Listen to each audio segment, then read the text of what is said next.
আমরা মনে করি যে বাংলাদেশের যেই সম্ভাবনাটা আছে সেই সম্ভাবনাটা আমাদের যে বর্তমান অন্তর্বর্তীকালীন সরকার সেই জায়গাটা যে এবং নির্বাচনের কথা আসছে, সংস্কারের কথা আসছে, এগুলো তো আসলে সংস্কার একটা চলমান প্রক্রিয়া। আমরা এর মধ্যে আমরা নির্বাচনের কথা শুনেছি যে এই বছরের শেষের দিকে হয়তো আমরা একটা নির্বাচন দেখতে পাবো, যেটা নিয়ে কথাবার্তা হচ্ছে। না হলে যেমন গতকালকে প্রধানমন্ত্রীর প্রেস সচিব, যেটা নিশ্চয়ই সরকারি কথা, উনি বলেছেন যে যদি সংস্কার বেশি চায় তাহলে নির্বাচনটা আরও 6 মাস দেরি হতে পারে।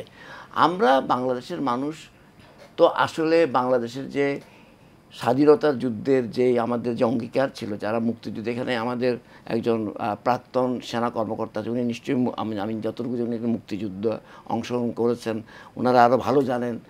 বিষয়টা হচ্ছে যে আমরা তো মুক্তিযোদ্ধাদের এবং বাংলাদেশের মানুষের যে লক্ষ লক্ষ মানুষ যে আত্মাহুতি দিয়ে যেই বাংলাদেশ স্বাধীন করেছে, সেই জায়গাটা গত সরকার একেবারেই শেষ করে দিয়েছে মুক্তিযুদ্ধ চেতনার নামে।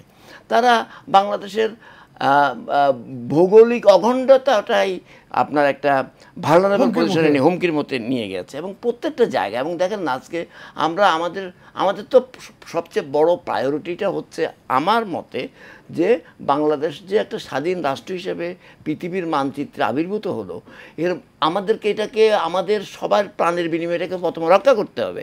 তারপরে হচ্ছে গণতন্ত্র, তারপরে আপনাদের ইনভেস্টমেন্ট, তারপরে আমাদের আমরা দরকার হলে ঘাসকে বাঁচতে চাই, কিন্তু আমাদের স্বাধীনতা আমাদেরকে অক্ষুণ্ণ রাখতে হবে।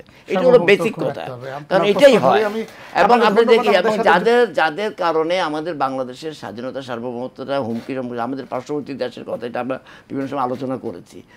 এই রাষ্ট্রটা কিন্তু দেখেন, তারা আমাদের স্বাধীনতা যুদ্ধে তারা বলে যে আমরা বাংলাদেশকে সহযোগিতা করেছে। আজকে 53 বছরের ইতিহাস ঘাটলে আপনি কখনোই পাবেন না যে আমাদের এই তাদেরকে বন্ধুরাষ্ট্র হিসেবে গত সরকার আখ্যায়িত করেছিল, কখনোই কিন্তু তারা বন্ধুরাষ্ট্র করতে পারে না। ধন্যবাদ।